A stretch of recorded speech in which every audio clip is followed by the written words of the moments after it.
Voilà, prenez place. Bonjour à tous. Merci de nous avoir rejoints. Pascal Lagarde, qui est à mes côtés, directeur exécutif direction de l'international, de la stratégie des études et du développement à BPI France. Vous allez dans quelques instants introduire nos échanges avec la vision et les enjeux pour BPI.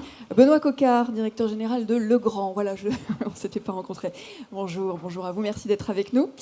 Mathias Lelièvre, CEO d'Engie Impact. Merci également de nous avoir rejoints.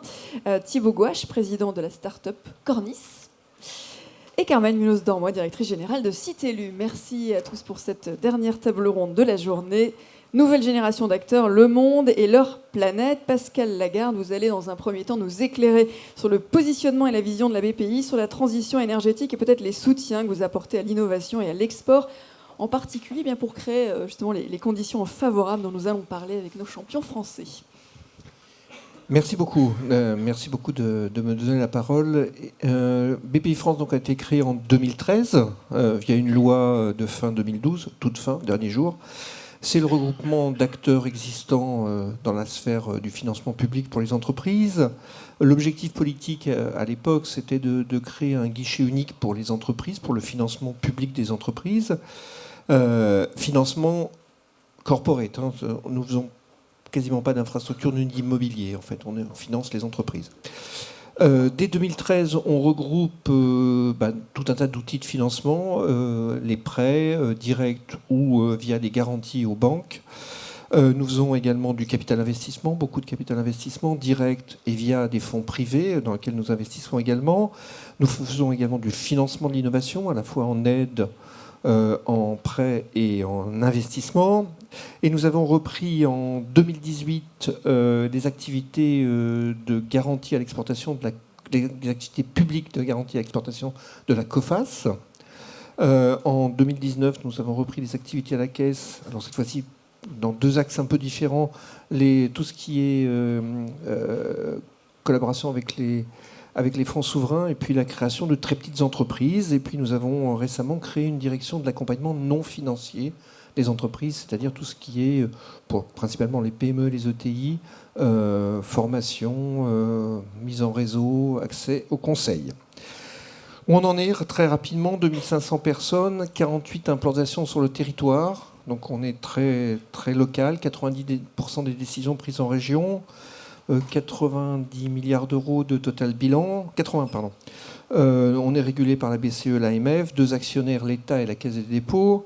Les grands chiffres, c'est à peu près 14 milliards d'euros de prêts par an, 8 milliards de garanties, 1,3 milliard de financement de l'innovation et à peu près 2 milliards d'euros de capital. Ça représente quoi sur l'ensemble des financements de soutien aux entreprises en France, en gros ?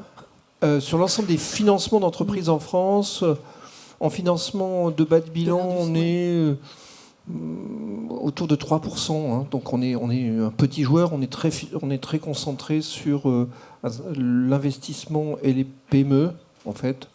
En capital investissement, ça dépend des segments, on tourne entre 10 et 20% du financement en capital investissement. Donc ça, c'est quelques grands chiffres. Voilà, on finance à peu près 8 milliards d'euros de crédits garantis, 14 milliards d'euros de prêts export garantis. Voilà donc les grands chiffres. Alors, vous m'avez interrogé sur le financement de la transition écologique énergétique. Donc ça a été très tôt un des grands axes stratégiques de BPI France, dès sa création, et c'est dans la loi. Dans la loi de 2012, il est noté qu'on devait être actif dans ce domaine. Alors on l'a été, on est passé à peu près en 2013 de 1,4 milliard d'euros de financement de la filière en 2018 à 2,7. Donc on a quasiment doublé le financement de la filière. Qu'est-ce qu'on y fait ? On fait du prêt aux ENR, du capital, des investissements en capital en développeurs, des aides à l'innovation, de l'export, etc. En fait, on vient de décider, lors de notre dernier plan stratégique qui a été approuvé en septembre, d'aller beaucoup plus loin sur le climat, d'avoir un axe beaucoup plus fort. Donc c'est plusieurs choses. C'est d'une part, évidemment, ce chiffre de 2,7 milliards, le faire encore croître, donc aller dans le financement du vert, en fait, un peu plus. Je rappelle qu'on ne finance pas de projet, par ailleurs. Donc c'est vraiment sur les entreprises du secteur. et les ENR. Mais aussi, c'est aussi d'avoir une nouvelle façon de voir les choses dans notre activité globale sur l'ensemble des entreprises françaises. C'est d'essayer de les inciter, de les pousser, de les financer pour aller plus vers la transition écologique énergétique.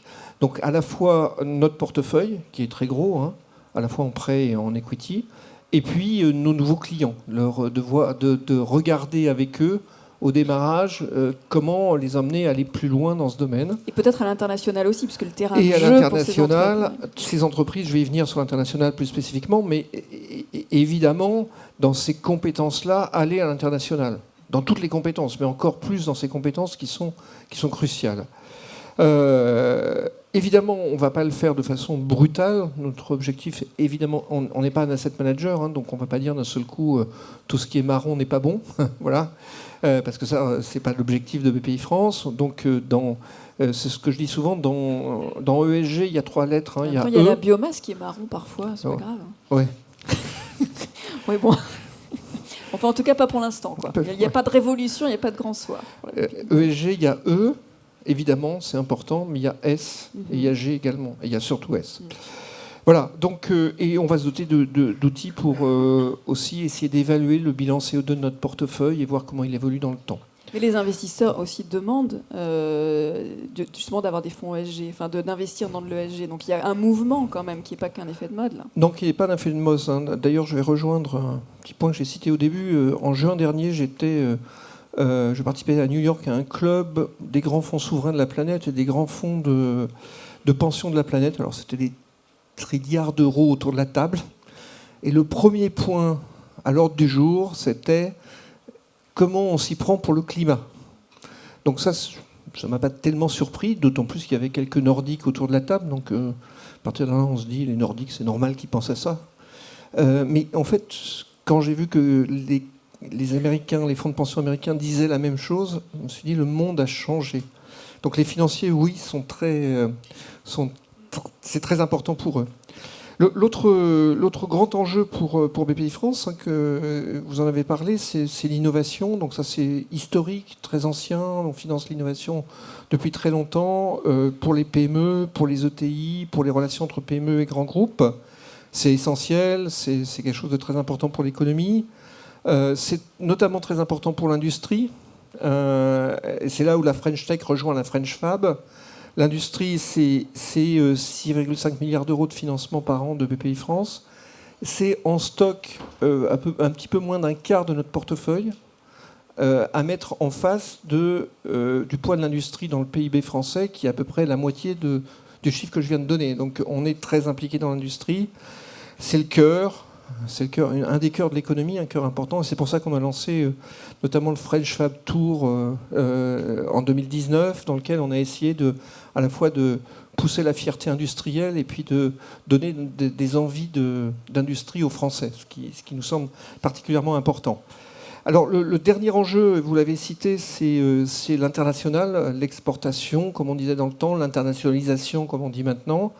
Qu'est-ce qu'on y fait ? Bon, on y fait pas mal de choses parce qu'en fait, il y a des besoins.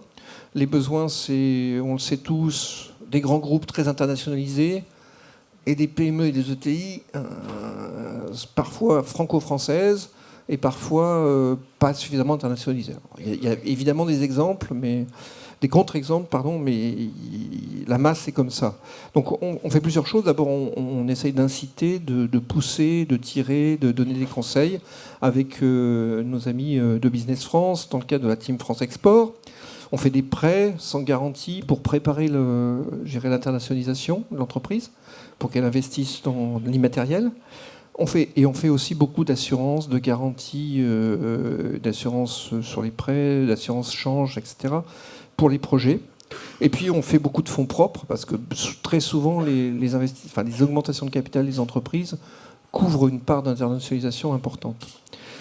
Voilà, comme vous voyez, nous, ce qu'on essaye de faire, c'est d'accompagner ce qu'on appelle les transitions des entreprises. Donc là, on en a vu 3. Donc c'est la transition écologique énergétique, la transition verte, la transition de l'innovation et du digital, hein, qui est une énorme transition, et puis la transition qui est plus spécifique à l'économie française, de l'internationalisation des entreprises. parfois ça a du bon quand même de ne pas être trop internationalisé. Hein.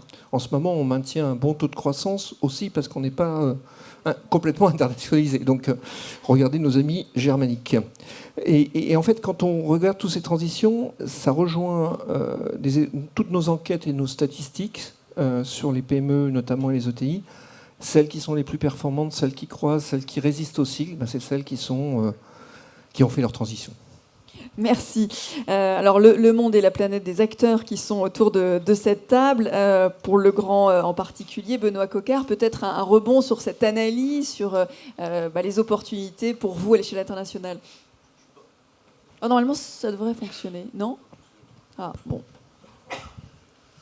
Je ne suis pas complètement d'accord avec vous quand vous dites qu'on est parfois bien content de ne pas être internationaux. Alors le grand, peut-être en 2 mots, c'est 6 milliards d'euros de chiffre d'affaires. Pas de être que, c'était une question d'équilibre, si j'ai bien compris. Hein.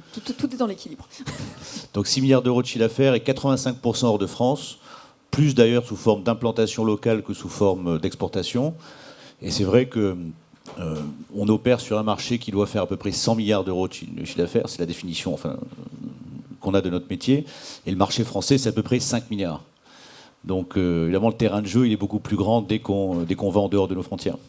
Voilà, donc on a commencé à être très tôt internationaux, on a aujourd'hui un tiers de notre chiffre d'affaires aux États-Unis, 15% en France, 9% en Italie, on a ensuite les gros émergents, donc on a l'Inde, la Chine, etc. Et alors sur les 3 transitions qui ont été évoquées, ce sont des réelles opportunités. C'est évidemment clé parce que le bâtiment est au clé de ces transitions-là. Quand on parle de transition énergétique, le bâtiment est responsable d'une grande partie de la consommation et de la production de CO2. Quand on parle de transition démographique, par exemple, on n'a pas tout à fait parlé, mais c'est un sujet également important. Le bâtiment doit permettre aux personnes âgées et dépendantes de rester chez elles très longtemps. Véhicules électriques, il y a besoin de points de recharge, donc là aussi le bâtiment est au cœur du sujet. Donc en tant qu'acteur du bâtiment, on est évidemment très impliqué sur toutes ces transitions-là. Et comment vous faites alors vous pour que ça fonctionne à l'international? Comment vous... On développe des produits, c'est ce qu'on sait faire de mieux. Voilà. Donc on fait en sorte de progressivement transformer des solutions qui étaient perçues comme étant un peu traditionnelles. Le grand, c'est le disjoncteur, l'interrupteur, la prise de courant, etc. Et on en fait des solutions plus économes en énergie, avec une meilleure efficacité. On en fait des solutions connectées, qui permettent d'apporter un certain nombre de valeurs d'usage dans le bâtiment.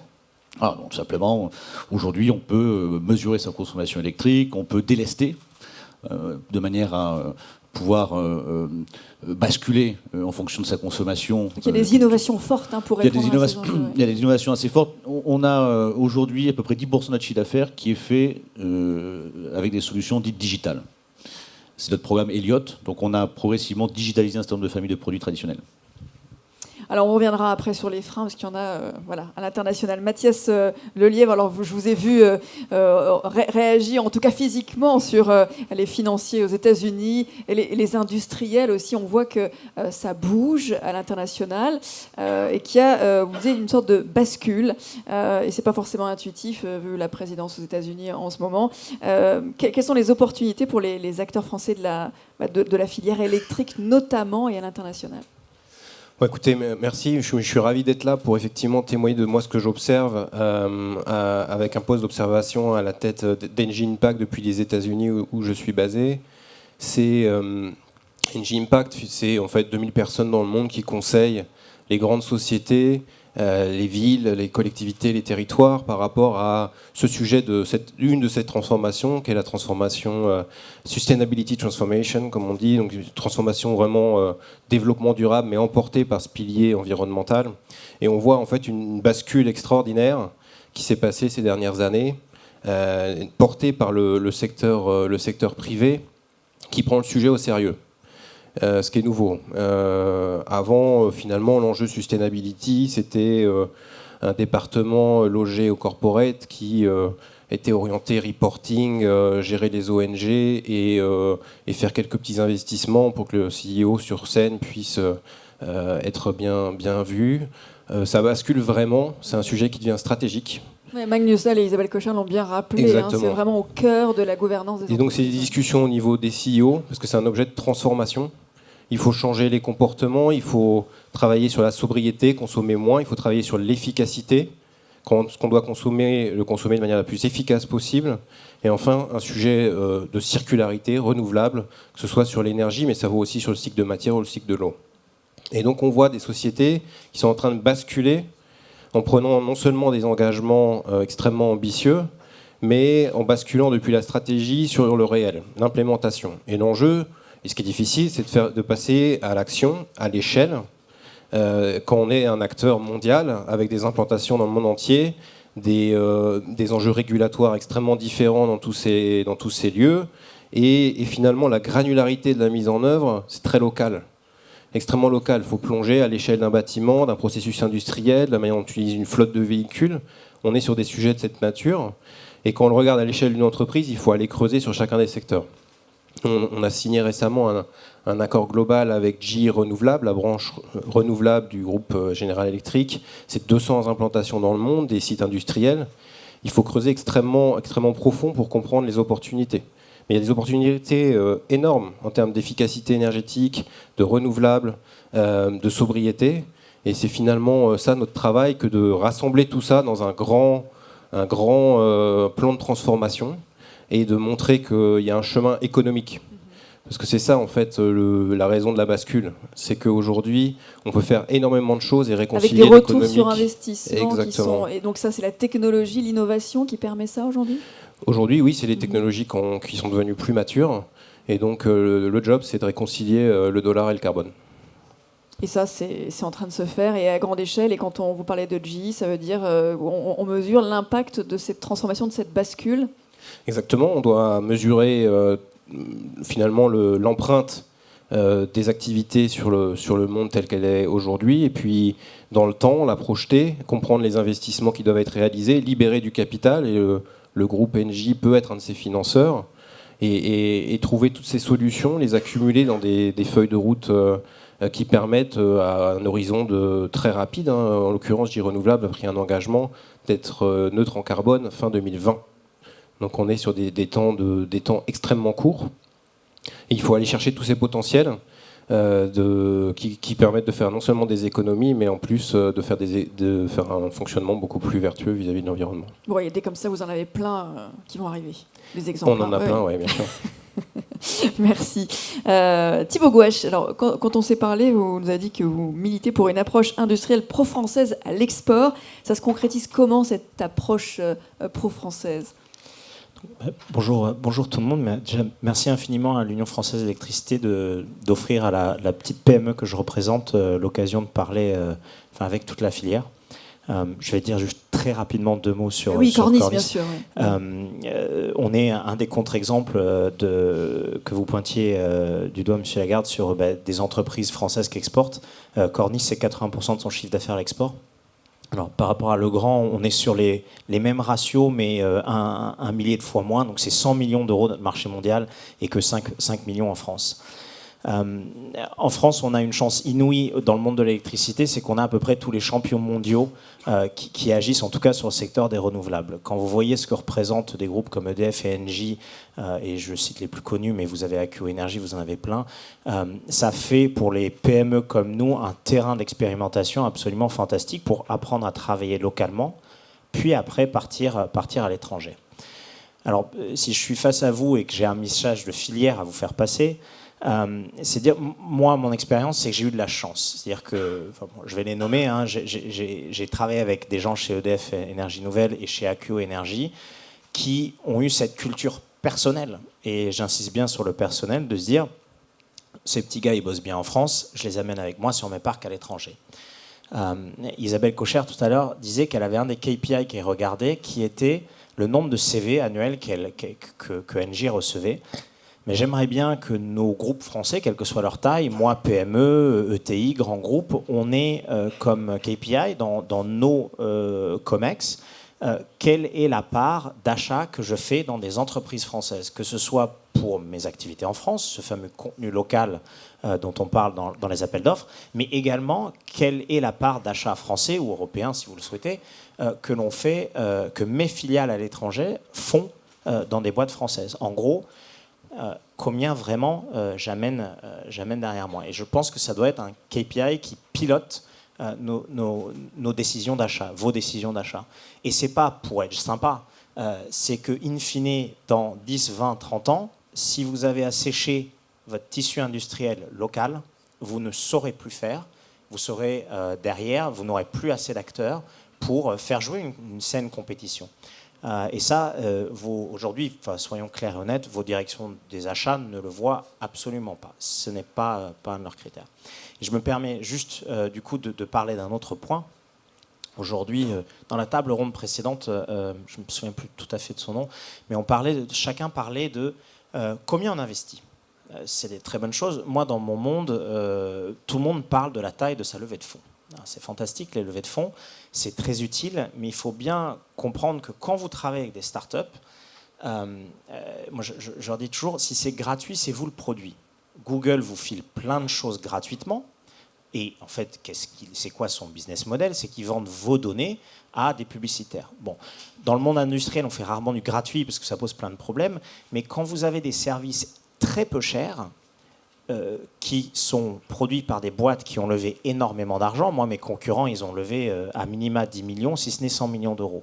Il faut bien que vous compreniez que c'est des acteurs qui essayent d'acheter des parts de marché très rapidement et que, in fine, le CEO, il passe plus de temps avec ses VC qu'avec vous, parce que, in fine, le produit qu'il est en train de vendre, c'est une société qui a des très fortes parts de marché, qui n'a toujours pas compris comment elle allait gagner de l'argent, et que le produit, c'est bien vous. Donc, dans ces directives d'achat, et quand vous regardez les boîtes et les structures de capitaux de boîtes auxquelles vous achetez, faites attention. Les startups, c'est génial. Moi, j'en suis issu et c'est ravi, même si aujourd'hui, je revendique le terme de PME. Mais dans vos politiques d'achat, faites attention au business model. Et est-ce que cette PME, elle vend votre produit ou est-ce qu'elle vend la part de marché à ses actionnaires? Parce qu'en tant que filière, si on veut durer longtemps, il faut plutôt qu'on vende des produits comme vous disiez, monsieur. Est-ce que vous souhaitez réagir sur ce point, sur le travail ensemble avant de continuer, je ne sais pas, du côté de Legrand avec les startups et Carmen Munoz également? Alors moi, je suis complètement en phase avec ce que vous dites. Et alors, sur le travail avec les startups, on a une expérience mais qui est un peu atypique, qui est le financement et puis le rachat d'une startup française qui s'appelle Netatmo, et qui n'a pas eu besoin de nous d'ailleurs pour partir à l'international, puisque quand on l'a racheté, donc on a fait un partenariat industriel avec elle en 2015, participé à sa levée de fonds, et on a racheté 100% de capital l'année dernière. Et quand on l'a racheté, elle faisait déjà largement plus de la moitié de son chiffre d'affaires à l'étranger.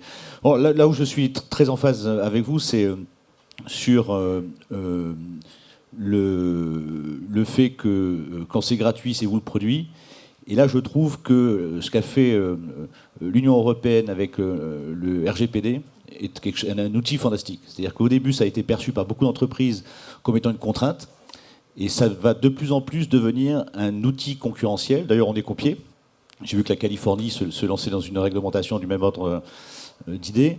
Ça va devenir un avantage concurrentiel parce qu'on va avoir la possibilité d'aller voir les clients, et pas seulement en Europe, en disant les produits que l'on commercialise respectent votre vie privée. Donc vous avez un droit de regard sur les données, vous avez le droit de demander la suppression des données, vous avez le droit, etc. etc. Donc parfois en France on râle sur la réglementation, et je trouve qu'on a ici un bel exemple de réglementation que l'on peut transformer en avantage concurrentiel. Alors, on va revenir justement sur la donnée aussi. Carmen Munoz, la Smart City, c'est une super porte d'entrée pour de nombreux acteurs de la filière à l'international et peut-être avec des startups. Quelles sont les conditions? Oui, donc Carmen Munoz d'Ormois, je suis directrice générale de Citellum, qui est une filiale à 100% d'EDF. Et nous sommes en effet 80% de notre activité à l'international, et essentiellement pour les villes. Et les villes, elles deviennent très prégnantes dans les questions des transformations et des évolutions vers la neutralité carbone. On voit tout autour du monde que même dans des pays qui ne sont pas nécessairement des pays engagés pour la lutte contre les réchauffements climatiques, des villes prennent les pouvoirs. J'ai eu la chance d'être à Copenhague au sommet international du C40 Cities, et on voit des villes à travers le monde qui prennent des engagements forts. Pour Copenhague, la première, que malgré le fait que le Danemark a encore un mix énergétique assez carboné, et en fait, Copenhague a pris l'engagement d'être neutre en carbone en 2025. Donc on voit à travers le monde que les villes prennent les pouvoirs. Il y a une étude du C40 qui est assez intéressante, qui montre quand même que les villes toutes seules n'y arriveront pas. Donc cette illusion des les territoires tout seuls va trouver toutes les solutions. Dans cette étude du C40, il est montré qu'il faut un accompagnement des gouvernements pour décarboner les mix énergétiques et au niveau du pays pour accompagner cette transition dans les villes. Et puis aussi l'effet que l'électricité est un vecteur très important. C'est quelque chose qui m'a particulièrement frappé quand j'ai eu l'occasion de voir des attitudes, par exemple, des villes chinoises, où vous savez que même les mix électriques est encore très carboné. Et on voit des villes entières passer des flottes des transports, donc des cars, vers l'électricité. Ce qui, à première approche, moi personnellement, m'est choqué en disant c'est absurde. Faire les véhicules électriques, ça a beaucoup plus d'essence dans un pays comme la France ou la Suède que dans un pays comme la Chine. Mais en fait, le discours qui est tenu, c'est on va de toute façon passer vers l'électricité parce que l'électricité va se décarboner après, mais le passage à l'électricité est presque un préambule. Donc on voit à travers le monde ces rôles que les villes jouent, cette prise des pouvoirs, cette volonté de mener des actions, et puis quand même ces besoins d'évoluer vers des usages de plus en plus électriques avec une électricité décarbonée derrière. Et alors, comment vous faites la différence sur ce terrain de jeu international? Vous avez évoqué la Chine. Qu'est-ce qui fait que Citellum, finalement, met en avant son savoir-faire? Comment vous faites? Quelles sont les clés de succès? Nous sommes une entreprise de services et nous nous qualifions d'entreprise très européenne. Donc, je rebondis sur ce que vous avez dit. Donc, nous avons une filiale qui développe une plateforme Smart City et qu'on a déjà implémentée un peu partout dans le monde. Et je pense que l'Europe a des valeurs fortes qui peuvent être mises en avant sur certains marchés. Je pense que les RGPD est représentatif de ces valeurs européennes de protection des données. Et on les voit. Donc il y a en effet certains pays qui sont en train d'évoluer. On parlait de la Californie, mais j'étais à Smart City New York en juin et on ne parlait que du GDPR, les RGPD qui fascinaient tous les acteurs. Pour quelle raison? C'est parce que dans beaucoup de pays, il y a la question aussi de la confiance du citoyen. Et à New York, par exemple, ils ont énormément de problèmes pour réaliser les recensements des citoyens qui va conditionner toutes les politiques publiques parce que les citoyens ne font plus confiance au gouvernement fédéral. Et donc, les élus se posaient la question, justement, d'aller vers un système comme le système européen afin de recréer la confiance avec les citoyens. Et puis, un autre pays qui a créé une réglementation de ce type-là récemment, c'est le Brésil, aussi étonnant que ça puisse les paraître. Donc, je pense qu'au niveau européen, on a intérêt à regarder comment le monde évolue. Moi, je qualifie souvent les territoires, les villes, selon deux axes. Un qui est celui des libertés individuelles versus la sécurité. Donc, on a des endroits, Copenhague, par exemple, c'est inacceptable de mettre des caméras de sécurité parce que les libertés individuelles passent avant tout. Le deuxième, c'est celui de la régularisation versus la libéralisation. Et quelque part, en Europe, on est dans un contexte où, globalement, on est plutôt protecteur des libertés individuelles et on est plutôt à vouloir réguler pour éviter au maximum les externalités négatives, avec plus ou moins de succès selon les domaines. Mais je pense que cette particularité des positionnements protecteurs des libertés individuelles et une capacité de régulation intelligente est quelque chose qui peut se mettre en valeur au niveau international pour accompagner notamment les villes qui parfois prennent des positions différentes de leurs gouvernements centraux.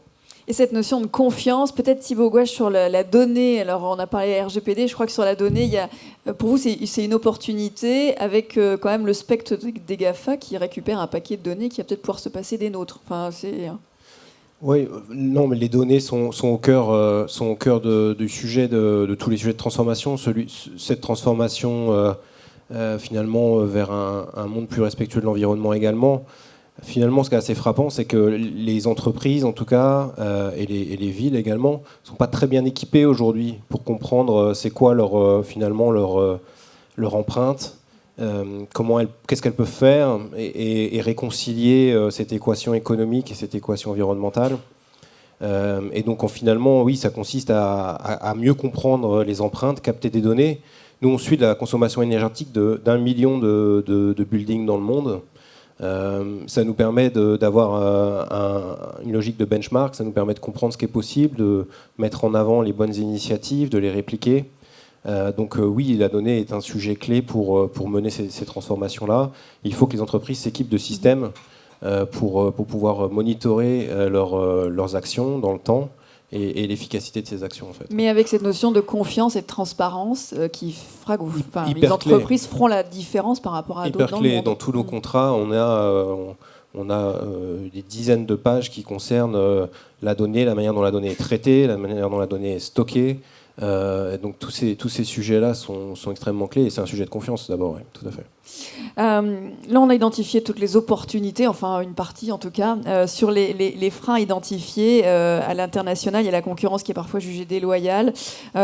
Pour le grand, par exemple, Benoît Coquart, il y a toute l'apparition de produits low cost, la normalisation nécessaire. Je n'irai pas jusqu'à parler de freins, parce que finalement, quand on regarde la filière électrique française, on se rend compte qu'on a parmi les plus grands industriels mondiaux, dont Legrand, les 2 plus grands distributeurs mondiaux sont français, et des grands installateurs mondiaux sont français également. Donc finalement, toute la filière a réussi à s'internationaliser. Je pense qu'on peut difficilement dire qu'il y a des freins très très forts à l'internationalisation. C'est des points d'attention plutôt. Ensuite, un point de vigilance, c'est évidemment le fait qu'il faut que tout le monde joue avec les mêmes règles du jeu. Tout cet environnement réglementaire européen qui, je pense, est très protecteur des consommateurs, très protecteur des libertés individuelles, et je pense est très positif socialement. Il faut qu'il soit évidemment respecté par tous les acteurs, y compris ceux qui viennent en Europe pour commercialiser des produits qui sont fabriqués ailleurs. J'ai en tête par exemple le marquage CE. On fait ce qu'on appelle, dans les institutions professionnelles, on fait de la surveillance de marché. Donc on va sur les marchés aller collecter des produits de façon un petit peu aléatoire pour tester leur qualité. On trouve des disjoncteurs, aujourd'hui, marqués CE, qui n'ont rien à l'intérieur.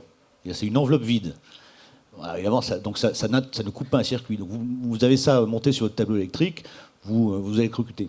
Bon, ben ça, c'est typiquement des acteurs qui ne respectent pas les règles du jeu. Donc moi, je ne qualifierais pas ça d'obstacle concurrentiel. Il faut juste faire en sorte que tous les acteurs appliquent les règles du jeu en Europe ou d'ailleurs sur leurs marchés nationaux. Mais c'est plus de normes, il y en a déjà pas mal, ou est-ce que c'est juste les faire appliquer ? Oui, mais la norme, je sais qu'elle a été un petit peu décriée. On dit on a fait trop de normes, les normes renchérissent le coût de la construction, etc. Les normes dans le domaine électrique, elles ont été faites pour protéger le consommateur. Elles n'ont pas été faites pour le bénéfice des industriels, elles ont été faites pour protéger le consommateur et faire en sorte que les bâtiments, en tout cas en ce qui concerne les normes d'installation, le bâtiment soit prêt pour les installations de demain. J'ai une petite anecdote en tête. Il y a quelques années, on avait dans la norme une prise RJ45 dans toutes les pièces. Alors qu'est-ce qu'on n'entendait pas ? On disait les industriels, ils se débrouillent pour une prise RJ45 dans toutes les pièces, ça sert à rien. Avec le Wi-Fi, on n'aura pas besoin de prise RJ, etc. Et nous, on disait attention, parce qu'au fur et à mesure que les usages digitaux vont se développer, vous aurez de plus en plus d'objets connectés. Et le Wi-Fi ne pourra pas tout supporter. Et aujourd'hui, quand vous avez un frigidaire connecté, une télé connectée, etc., c'est le paradis que d'avoir une installation précablée avec des prises RJ dans toutes les pièces. Donc la norme, elle n'est pas faite au bénéfice des industriels, elle est faite au bénéfice du consommateur. Voilà, donc la norme avec l'équilibre nécessaire. Carmen Munoz, est-ce qu'il est possible de jouer justement à armes égales au niveau international avec des industriels américains ou chinois, par exemple, qui sont soutenus par des fonds très structurés, on en a déjà un peu parlé, et qui manque parfois un peu de transparence?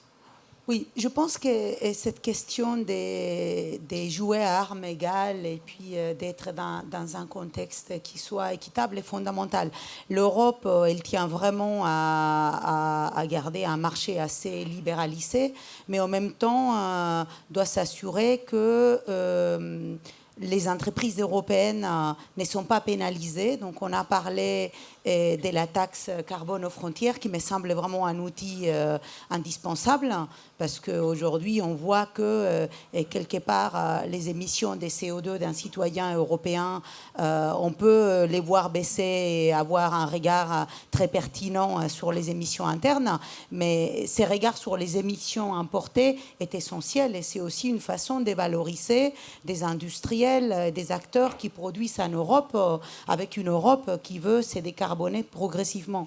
Donc je pense que c'est très important. Ensuite, en ce qui concerne l'export, donc côté BPI par exemple, il y a l'accompagnement des projets à l'international. Il y a beaucoup d'acteurs européens qui accompagnent d'autres pays, notamment des pays en voie de développement, dans une logique de décarbonation.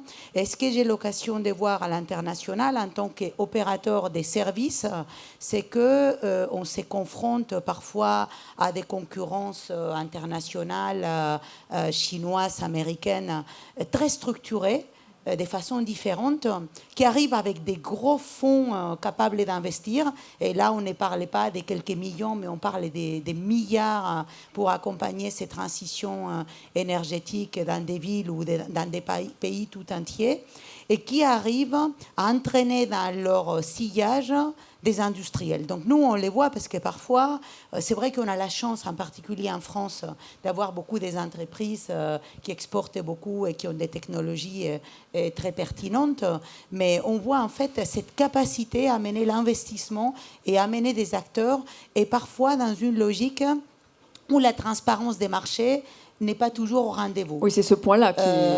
entre autres. Et par rapport à ça, nous, on est soumis à la loi Sapin 2, qui a plein d'aspects qui sont extrêmement positifs. Je pense que dès qu'il y a un euro européen investi à l'international, on devrait pouvoir s'assurer que la façon dont cet euro est utilisé respecte les critères de transparence qu'on impose à nos propres entreprises. Pascal Lagarde, vous souhaitez apporter peut-être un complément sur ce manque de transparence parfois et de concurrence déloyale?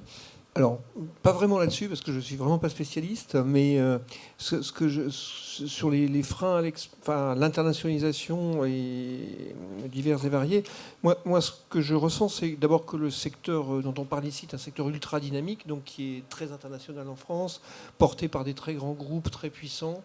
Et je pense que c'est vraiment un des secteurs les plus dynamiques actuellement. C'est pas un hasard si on a doublé nos niveaux de financement dans le secteur depuis la création de BPI France. Donc on le sent bien. Il souffre par ailleurs, me semble-t-il, comme d'autres parties de l'industrie française ou des services en France. C'est de la présence de très grands groupes très performants et très internationalisés, et pas vraiment d'ETI. Il y a peu d'ETI dans ce monde-là, et c'est très différent des structures allemandes ou des structures italiennes, par exemple. C'est une banalité ce que je vais dire, mais dans lesquelles il y a une capacité d'entraînement de plus petites entreprises derrière les ETI. Et ça, c'est un sujet que vous avez abordé qui me semble très important, même s'il y a des opérations magnifiques comme celle de Netatmo, où nous étions actionnaires, donc où nous en sommes très très fiers et très heureux. Mais je dirais, il y a ce niveau d'entraîner l'ensemble de la filière vers l'exportation, vers l'internationalisation qui est compliqué de par des différences de taille importantes. Et quand je parlais de PME tout à l'heure, je ne parlais pas forcément de start-up. Les start-up sont systématiquement internationalisées très tôt. Ça, c'est une caractéristique des start-up, évidemment. Thibaut Gouache, sur cette concurrence, alors parfois déloyale en matière de financement. Je vous rejoins entièrement. On a la chance dans le secteur électrique d'être assez dynamique. Je réitère mon point. Ça n'existera qu'à partir du moment où dans les COMEX, c'est des KPI de combien de PME et de TI j'entraîne. Si c'est pas des choses c'est comme la RSE. Tant que c'était, vous l'avez dit tout à l'heure, tant que c'était un truc sympa, juste pour faire chouette. On a fait du greenwashing, aujourd'hui on fait de l'innovation washing. C'est Guillaume Pépi qui disait récemment la SNCF s'est retrouvée recouverte de POC. J'ai trouvé cette formule absolument magnifique. Les proof of concept sont très à la mode, oui, mais ça fonctionne. Alors ça fonctionne, et il ne faut pas jeter le bébé avec l'eau du bain. Ça a fonctionné un temps où on avait besoin d'apprendre à travailler ensemble, on va dire start-up et grands groupes. Mais maintenant, le sujet, c'est combien de business lines, combien de chiffre d'affaires ou combien de dépenses dans mon entreprise est impacté par mes collaborations avec des startups ou mes collaborations avec des PME et des ETI. Moi, je revendique le terme de PME, startup, PME, qu'importe. L'essentiel, c'est que ce soit du tissu industriel qui soit poussé derrière. Et je réitère juste mon point sur la concurrence déloyale, entre guillemets. J'ai un peu du mal avec ce terme-là. Mais aujourd'hui, les entreprises qui déboulent en Europe, c'est des entreprises américaines et asiatiques au sens large. Mes concurrents, celui qui n'a pas levé 10 millions d'euros, franchement, c'est une vaste blague. Vos concurrents à vous ? Mes concurrents à moi direct. Cornis, c'est une PME dans l'intelligence artificielle qu'on a créée il y a 8 ans. On sortait tous les deux de thèse, mon associé et moi. On a pris nos droits au chômage, 10 000 euros chacun, qu'on a injecté dans la boîte. Donc c'est une boîte qui a levé 20 millions d'euros. 20 millions. Bah ouais, 20, non, c'est les droits au chômage. Bientôt. 20 000 euros.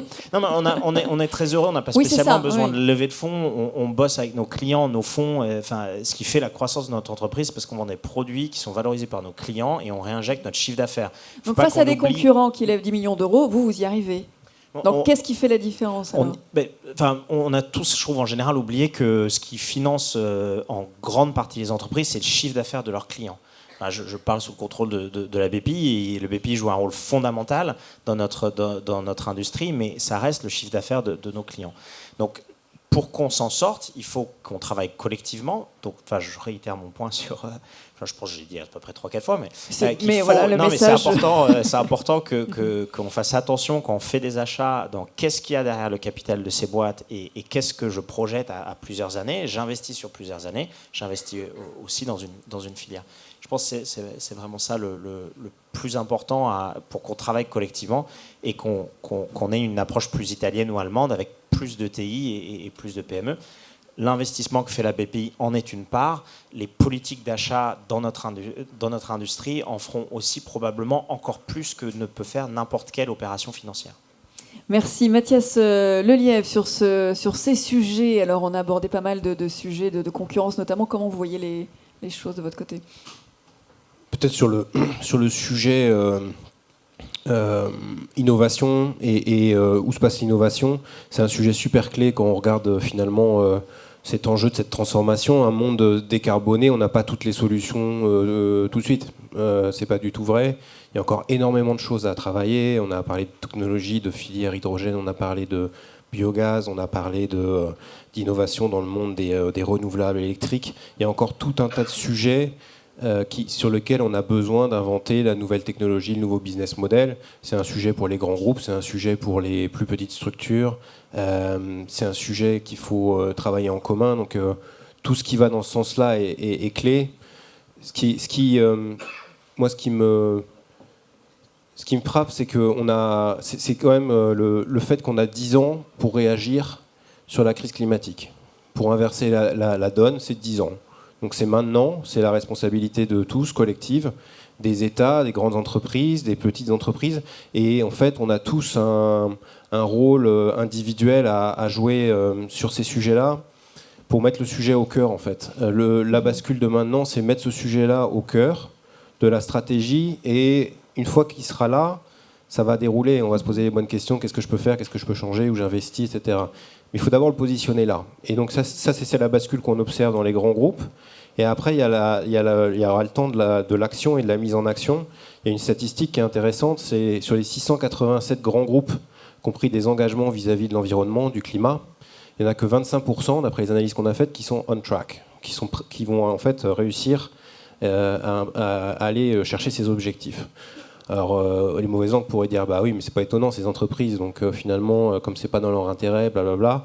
Mais c'est pas ça en vrai. En vrai, ce qui se passe, c'est que c'est difficile à faire. Parce qu'il faut aller très profond, il faut aller chercher toutes ces opportunités, il y a toute cette complexité régulatoire dont on a parlé.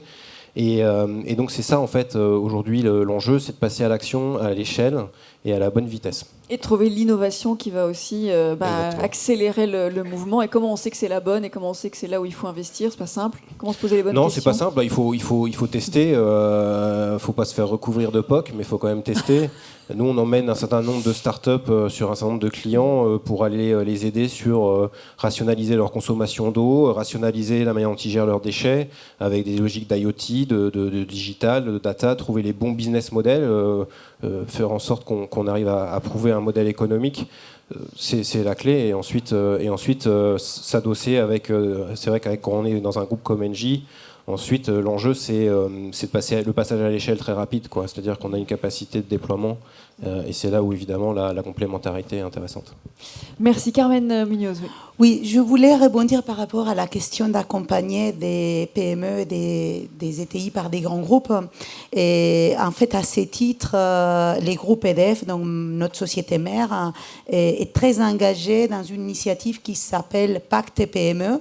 Et régulièrement sur différentes thématiques. Je peux en parler parce que la dernière, c'était sur la Smart City. Elle a été hébergée chez nous avec la direction des achats du groupe EDF. Et justement, avec cette volonté de tirer des PME, des start-up françaises sur des marchés internationaux dans les sillages de ces grands groupes. Et c'est quelque chose qui marche de façon plutôt efficace. Et je voudrais citer un de nos projets récents. Donc, c'est les projets des autoroutes intelligentes de la Wallonie, avec un éclairage intelligent, 110 000 points, 2500 km couverts. Et surtout, ce qui est nouvelles technologies de communication véhicule to everything. Et en fait, c'est une PME française qu'on est en train de déployer.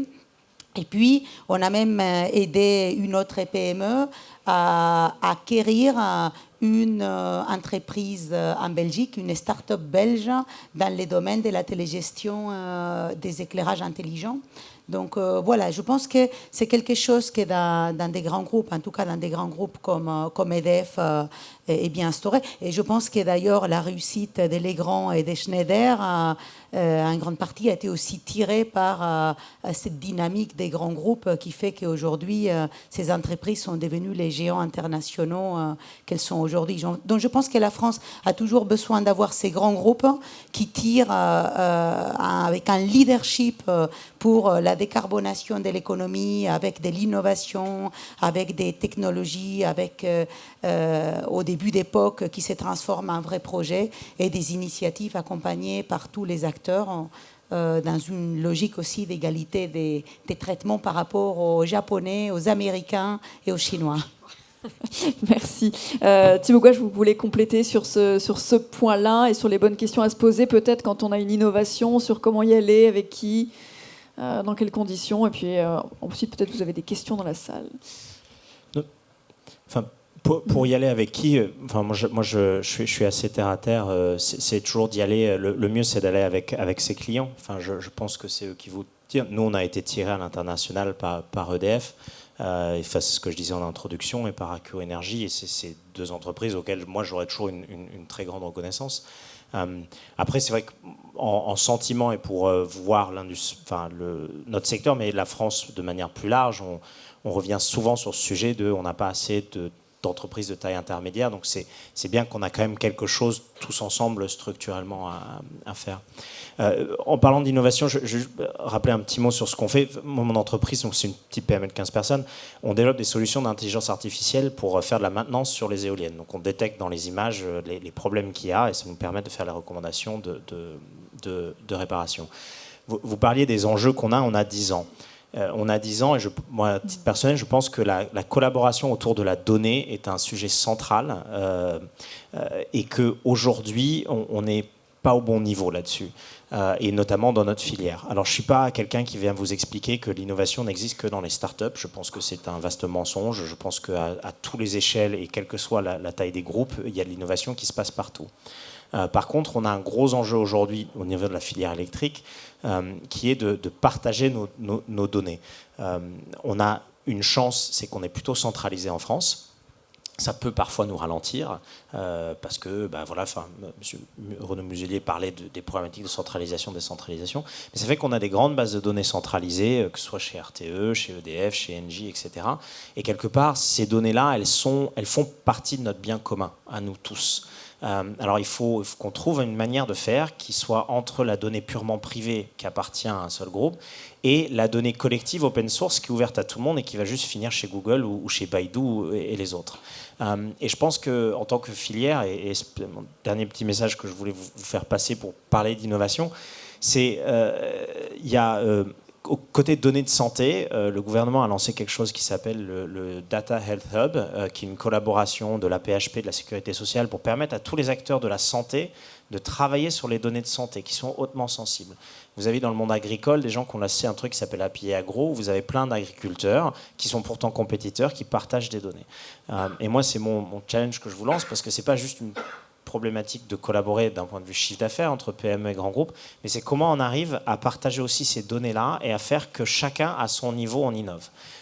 Honnêtement, je n'ai pas la solution, j'aimerais bien l'avoir. Autant le KPI, combien j'achète à des PME françaises, je pense que celui-là, il est assez simple à faire. Vous avez tous les systèmes de gestion pour sortir ce chiffre assez facilement. Autant comment on arrive à partager nos données pour ensemble innover et créer des nouveaux produits. Et on en revient à ce que vous disiez, monsieur, sur comment on fait pour être bon à l'international. Le grand dit, j'ai des bons produits.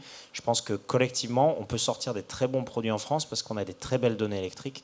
Et c'est un peu mon cri du cœur qu'en filière, on s'organise autour de ça. Ce serait un bon challenge pour nous tous. Eh bien, merci beaucoup. Est-ce que vous avez... Alors, on a le temps, si on met un peu de lumière dans la salle, de poser une ou deux questions. Bien, écoutez, j'arrive. Voilà.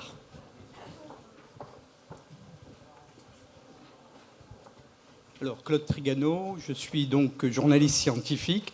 Je suis ancien conseiller scientifique à la direction des études et recherches de l'Électricité de France et leur conseiller international. Voilà, donc moi, j'ai travaillé pour EDF pour aider à la coopération entre la grande maison et les petites et moyennes entreprises innovantes. C'est-à-dire pour faire du transfert de technologie dans les deux sens. C'est-à-dire de la grande maison vers les petites et les moyennes entreprises, et l'inverse aussi, c'est-à-dire évaluer leur technologie et éventuellement les aider et les pousser par rapport à cela. Notamment pour faire des POC, mais pas simplement s'arrêter au POC, éventuellement aider à un transfert horizontal avec des maillages, enfin, etc. Formation de cluster, si on pouvait le faire. On n'est pas allé jusque-là, puisque l'opération a été relativement interrompue dans l'intervalle, puisqu'il y a eu un changement de président et un changement d'orientation, donc par voie de conséquence. Qu'en est-il aujourd'hui? Est-ce que vous êtes prêts à faire des clusters, à faire des schémas de coopération interorganisation pour aider déjà entre les PME, les ETI elles-mêmes, avec derrière un grand parrain qui pourrait aider pour véritablement aider à développer de nouvelles technologies, surtout pour les technologies de rupture, qui me passionnent moi énormément. Voilà, merci. Merci beaucoup, si j'ai bien compris, c'est un peu l'objet des CSF, non mais bon, qui est des contrats stratégiques de filière au sein du Conseil national de l'industrie? On en a déjà parlé tout à l'heure. Est-ce que vous voulez aller...